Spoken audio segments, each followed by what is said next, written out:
Presidente del Gobierno, Presidente del Congreso de los Diputados, Presidente del Senado, Presidente del Tribunal Constitucional, Presidente del Tribunal Supremo del Consejo General del Poder Judicial, miembros del Congreso, de los Diputados y del Senado, señoras y señores. Agradezco a la señora Presidenta sus amables palabras, así como la invitación que la Sede Apostólica ha recibido con ocasión de mi viaje a este país, así como la deferencia de acogerme en este histórico Palacio del Congreso de los Diputados, ámbito eminente de la vida institucional, jurídica y democrática del Reino de España. Vengo ante todos ustedes como obispo de Roma y pastor de la Iglesia Católica, consciente de que la misión confiada al sucesor del apóstol Pedro como principio y fundamento de unidad de los obispos y de los fieles coloca a la Santa Sede de modo peculiar en diálogo con los pueblos y con los estados. Mi presencia entre ustedes quiere ser un gesto de cercanía hacia España en el marco de la mutua cooperación y una palabra ofrecida desde el servicio a la persona humana. La Iglesia camina con la humanidad, comparte sus esperanzas y sus heridas, escucha los interrogantes de cada época y se deja interpelar por todo lo que concierne a la existencia de los hombres y las mujeres de hoy. Por eso, cuando se dirige a la vida pública, lo hace respetando la misión propia de las instituciones y la legítima responsabilidad de quienes han recibido el mandato de legislar. Reconoce la autonomía de las realidades terrenas y la distinción entre comunidad eclesial y comunidad política. Y precisamente desde esa conciencia aporta una reflexión nacida del deseo de servir al bien común y de recordar aquello que hace verdaderamente humana la convivencia. En este hemiciclo se da forma jurídica a la convivencia social. Aquí las diferencias se escuchan, se ordenan y cuando es posible se convierten en decisión compartida. Por eso, más allá de la legítima diversidad de posiciones, toda tarea legislativa acaba encontrándose con una pregunta decisiva. ¿Qué concepción de la persona humana inspira las leyes y qué tipo de sociedad construye esas leyes? Ante esta cuestión, España posee una memoria particularmente rica.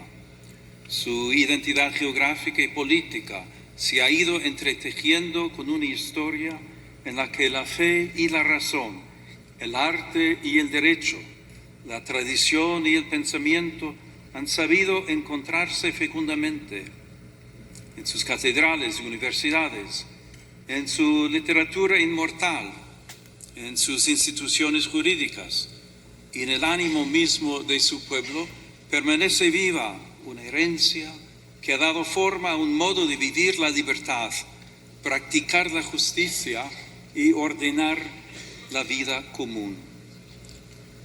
Desde las páginas universales del Quijote, donde Cervantes proclamó que la libertad es uno de los más preciosos dones que a los hombres dieron los cielos, hasta la hondura espiritual de Santa Teresa de Ávila, y desde la gran tradición jurídica española hasta la inquietud metafísica de Unamuno, que recordaba que el hombre no se resigna a morir del todo, España ha sabido mirar al ser humano como algo más que una pieza del orden social, económico, político.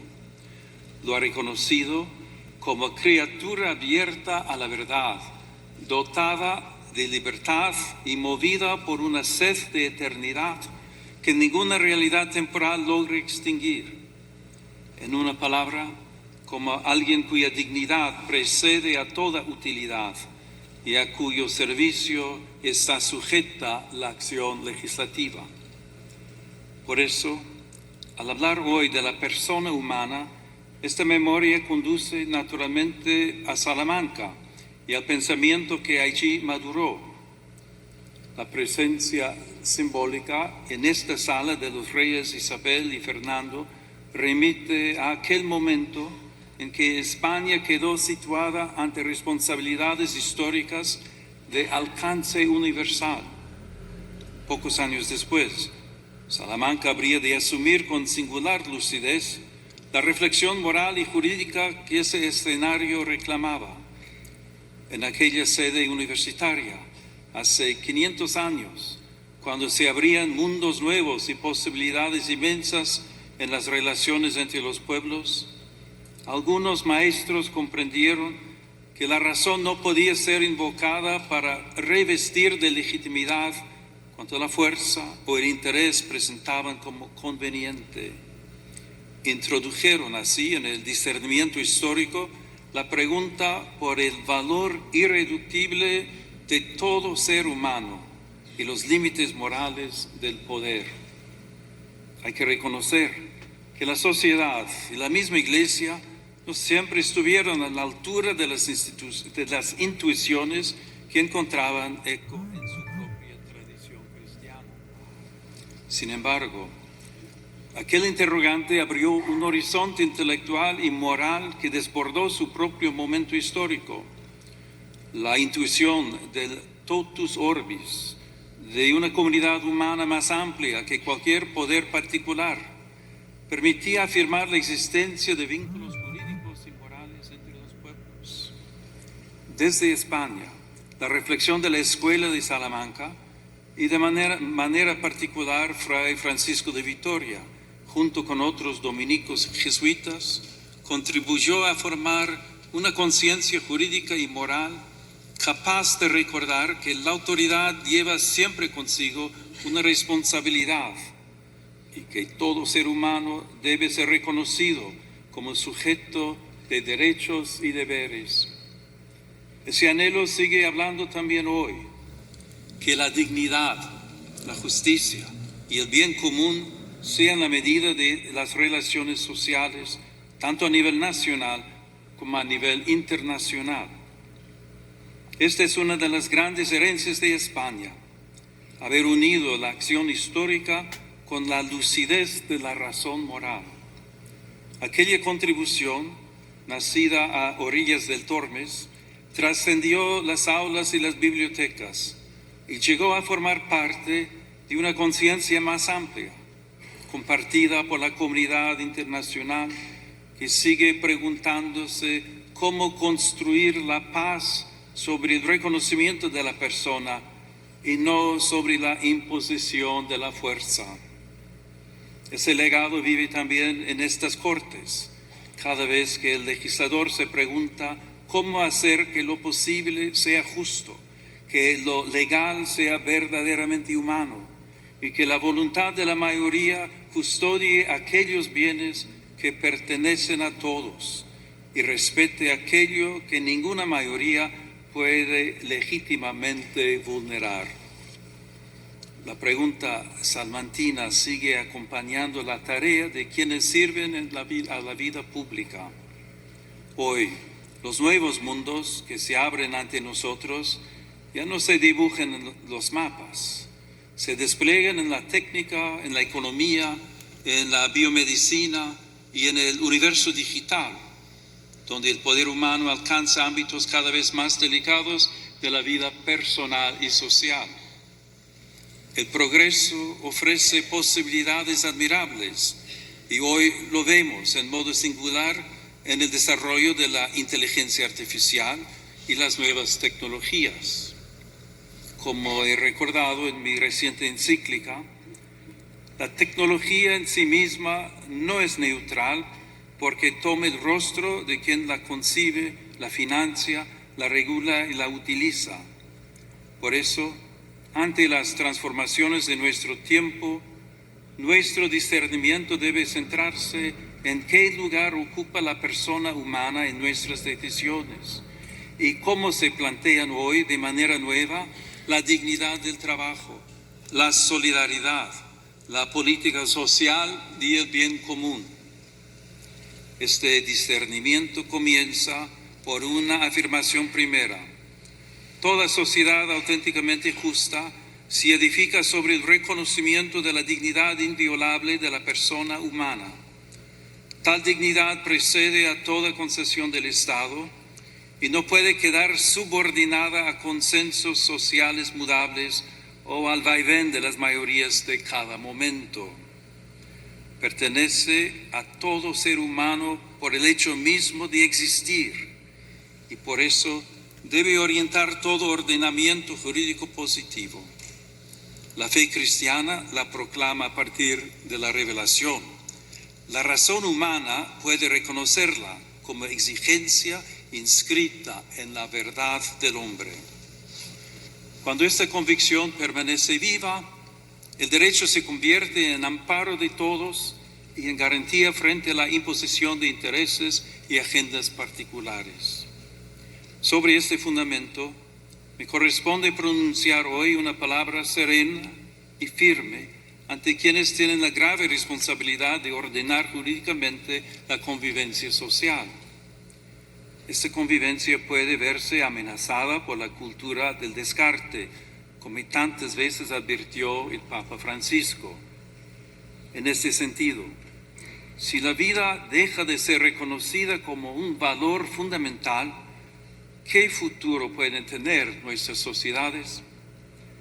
¿Puede llamarse plenamente justa una comunidad que deje en la sombra al niño aún no nacido, al anciano, al enfermo, a quien sufre en silencio o a quien depende enteramente del cuidado de los demás? La defensa de la vida humana no es una cuestión parcial ni un interés confesional, es una meta de civilización. Toda vida humana debe ser reconocida y custodiada desde su concepción hasta su ocaso natural, en cada circunstancia de su existencia. Cuando esta certeza se oscurece, los más vulnerables son las primeras víctimas y la ley pierde su significado más profundo, servir y proteger a cada persona. Por eso la grandeza moral de una nación se manifiesta sobre todo en su capacidad de acompañar, proteger y amar aquellas vidas que atraviesan mayor fragilidad. El bien común es, en cierto modo, la forma social de la dignidad humana. No consiste en la mera suma de intereses particulares, sino en el conjunto de condiciones de la vida social que hacen posible a las asociaciones y a cada uno de sus miembros el logro más pleno y más fácil de la propia perfección. Cuando el bien común deja de ser horizonte compartido, la acción pública corre el riesgo de fragmentarse en intereses parciales, incapaces de custodiar aquello que pertenece a todos.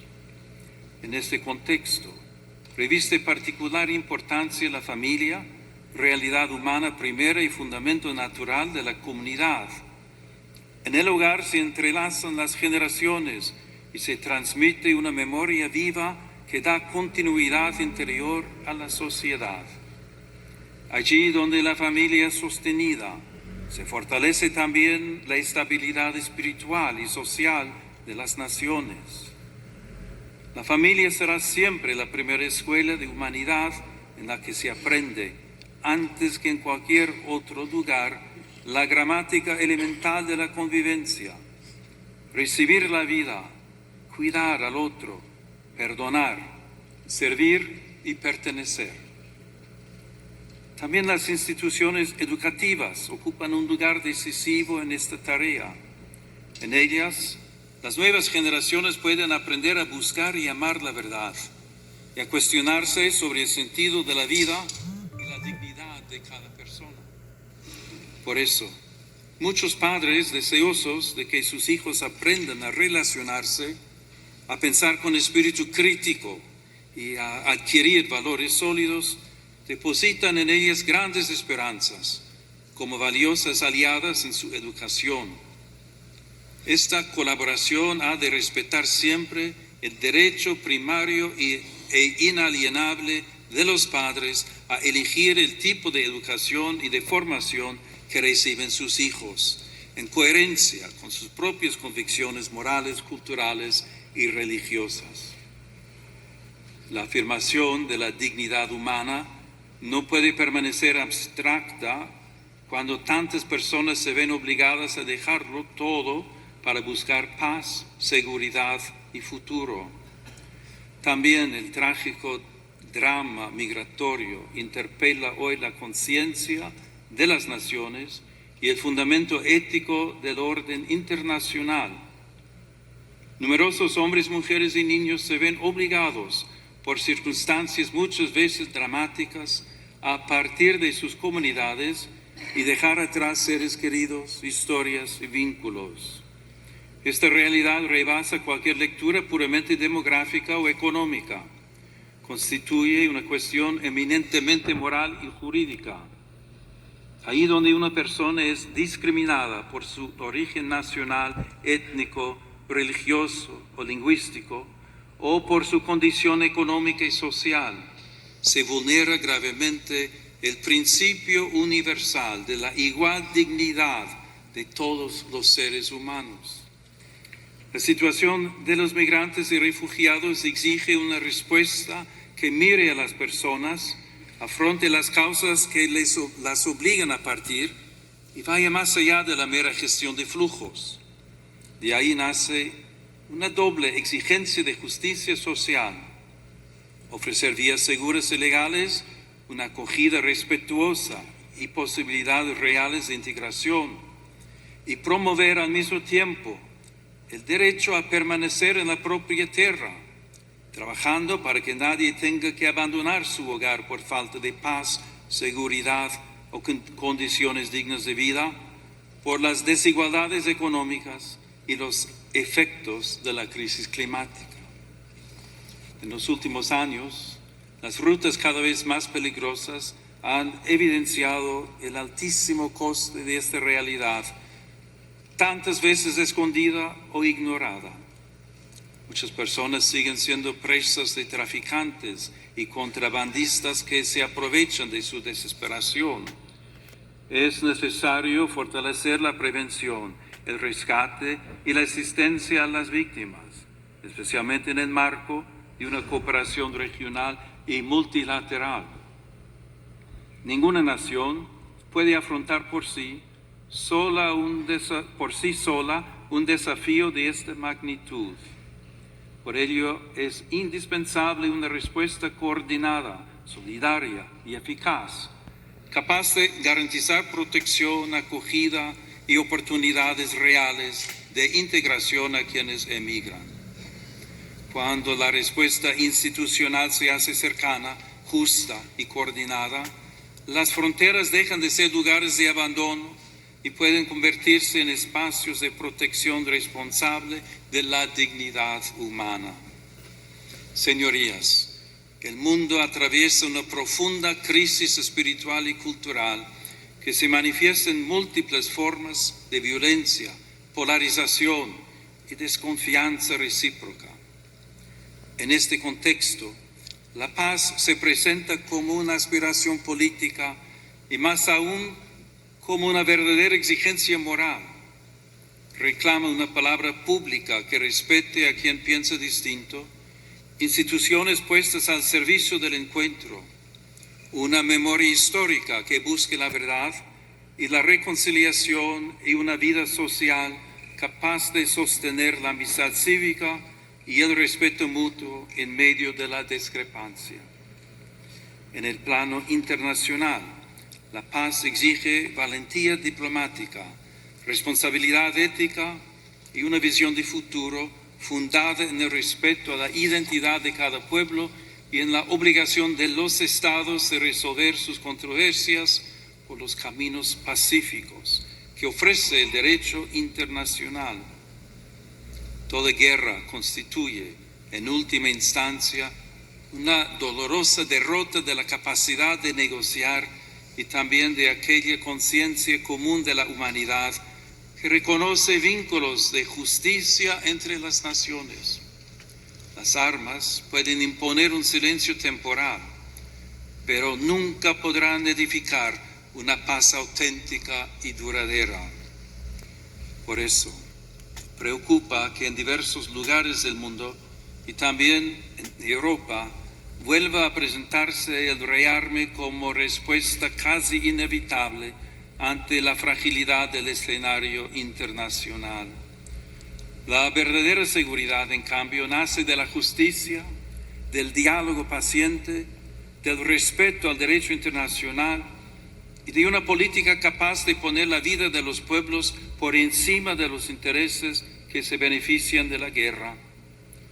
También el desarrollo de las nuevas tecnologías y de la inteligencia artificial en el ámbito militar exige una vigilancia ética rigurosa para que las decisiones sobre la vida y la muerte nunca sean descargadas sobre automatismos ni sustraídas a la responsabilidad moral de la persona humana. La comunidad internacional está llamada a redescubrir el valor indispensable del diálogo como camino paciente hacia acuerdos justos y duraderos, fundados en el respeto a los tratados, en la transparencia de la acción diplomática y en la voluntad sincera de anteponer la paz al recurso a la fuerza. De ahí nacen la confianza y la esperanza. Como recuerda el lema de la Unión Europea, in varietate concordia, la unidad verdadera no uniforma, sino que cohesiona en la diversidad, haciendo de las culturas, sensibilidades y tradiciones una ocasión de enriquecimiento mutuo. Asimismo, dentro de las propias sociedades es urgente construir una cultura de la reciprocidad. La pluralidad política no debería degenerar en descalificación permanente del adversario. En una convivencia madura, incluso el conflicto puede convertirse en camino hacia la paz cuando las diferencias se dejan mitigar por la escucha y se ordenan al reconocimiento de las necesidades, los anhelos y las capacidades de todos. Pero la paz no es solamente una realidad política o institucional. Nace también en la conciencia, allí donde el rencor, la indiferencia y el odio ceden espacio a la reconciliación. Por eso se instaura y se protege también a través del lenguaje. Las palabras pueden abrir caminos o cerrarlos, pueden iluminar la realidad o deformarla hasta hacer imposible el encuentro. Quienes ejercen una responsabilidad pública tienen por eso una especial obligación de custodiar la palabra para desarmar el lenguaje.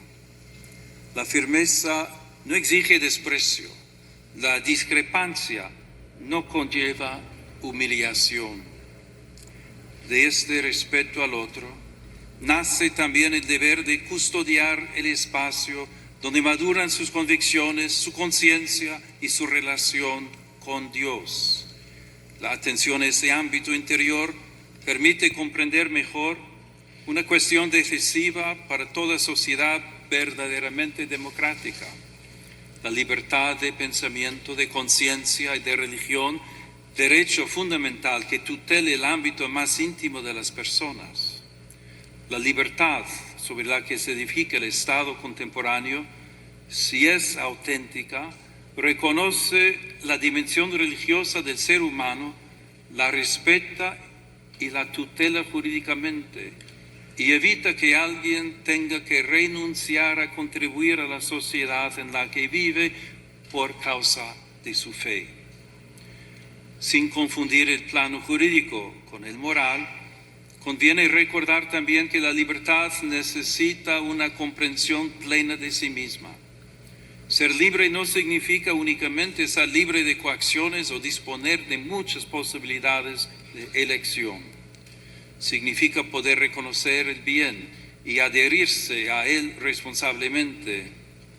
Por eso, toda sociedad efectivamente libre requiere también una justa delimitación del poder público, de modo que la libertad de las personas, de las comunidades y de las asociaciones no sea indebidamente restringida.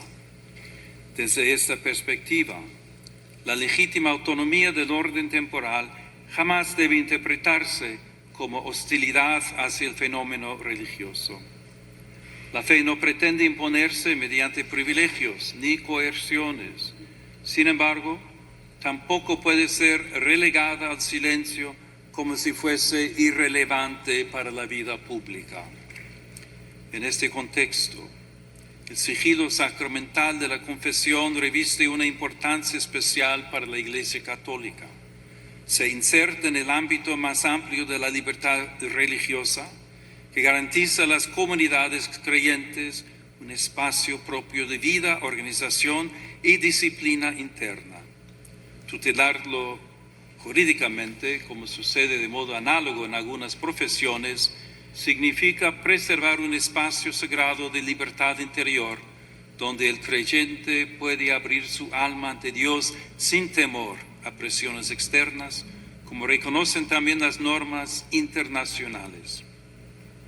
Señoras y señores, permitan que me detenga un instante en algunas imágenes que adornan esta cámara. En este salón de sesiones, la luz natural entra por el lucernario que corona la sala. Esa luz que viene de lo alto puede recordar que también la política necesita reconocer una medida que la precede y la supera. También las pinturas que evocan en la parte superior del muro principal la recepción del Evangelio del Decálogo recuerdan algo esencial, sin confundir el orden político con el religioso.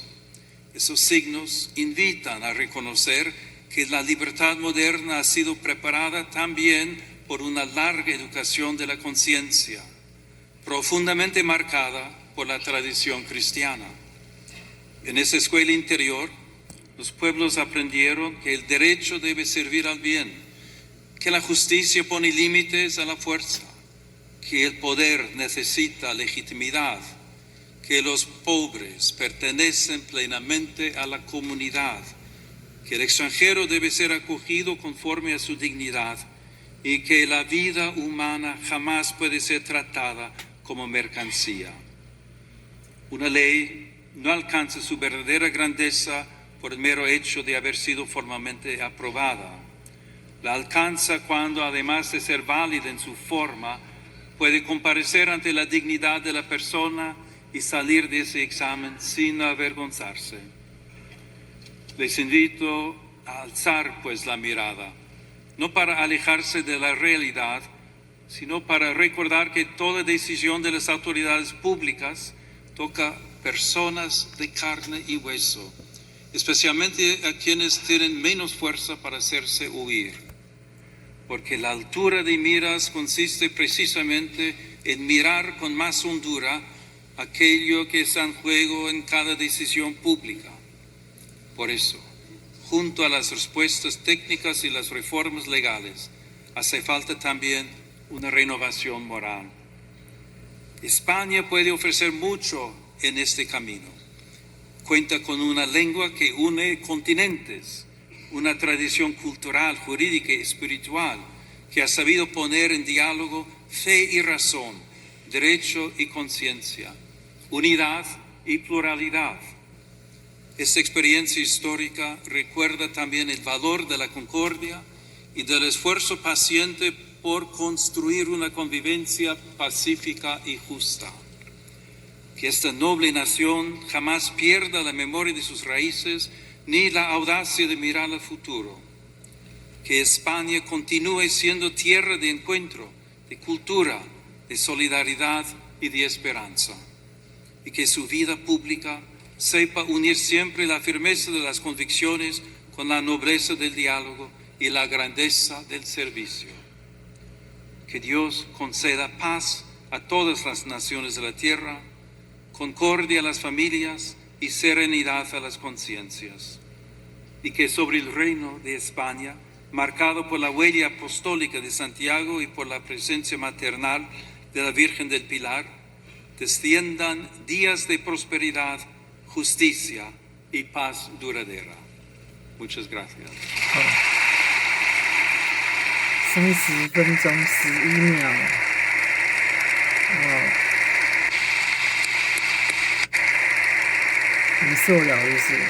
要讲30分钟，半个小时了，我们受不了这些。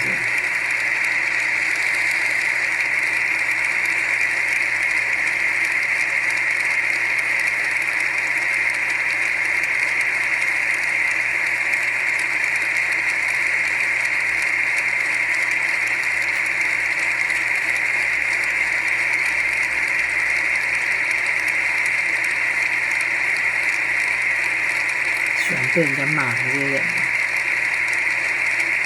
这样没去送。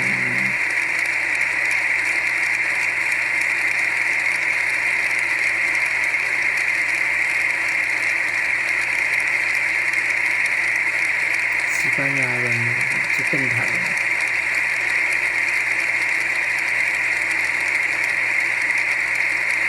对啊，你要喝水，对，你要喝水，拜托，没有旁边有一个人提醒他吗？好吗？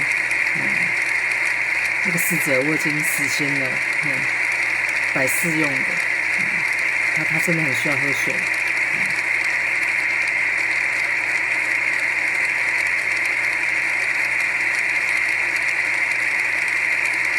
我知道你们一鼓掌又不会停。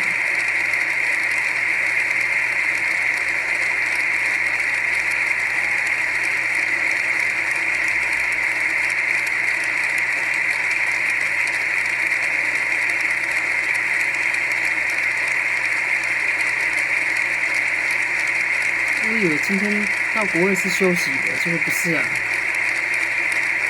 到国会不是休息啊。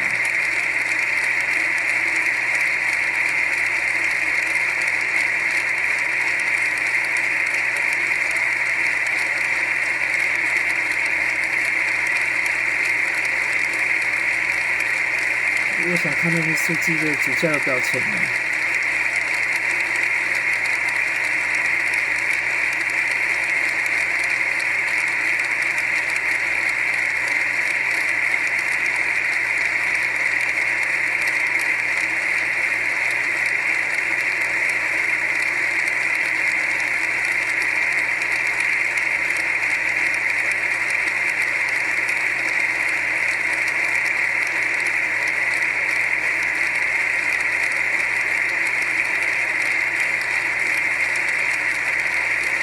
哇，真的不会停！停！你们都不知道停的吗？你们每次都这样子。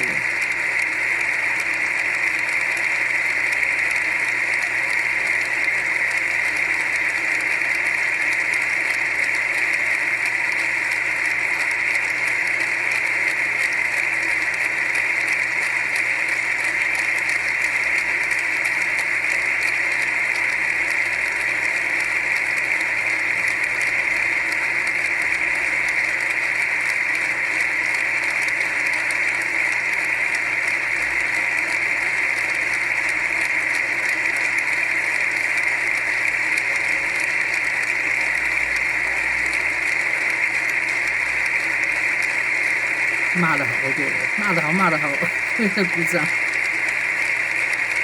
你就是要来我们国会骂人呢，拜托你来，是吧？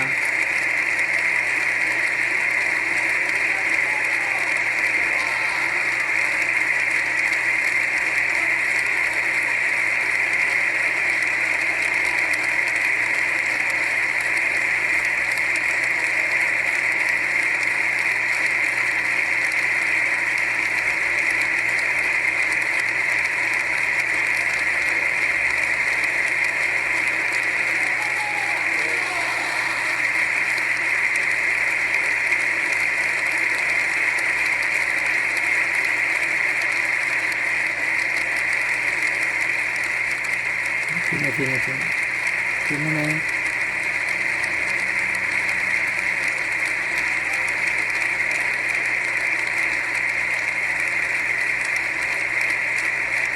还没有呼喊的那个习惯啊。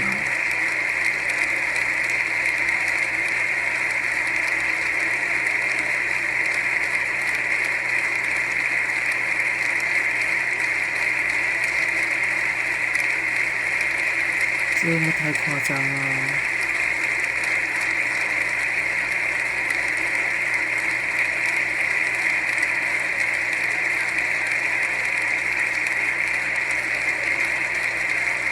不是这样，抱歉。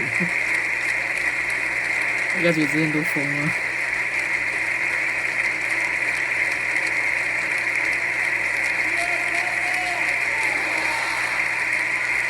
西班牙的喊法是这样子。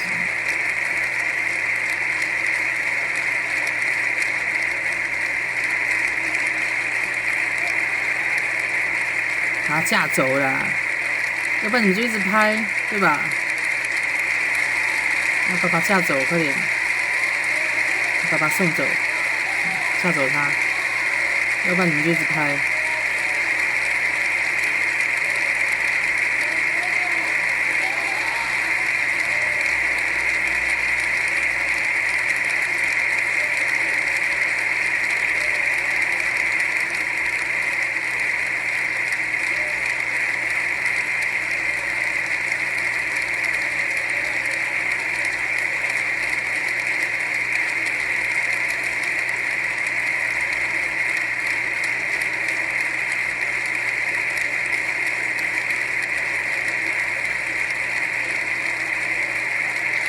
谁把他架走了？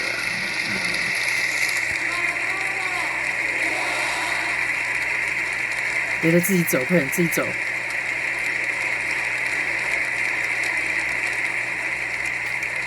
停了哈，停了哈。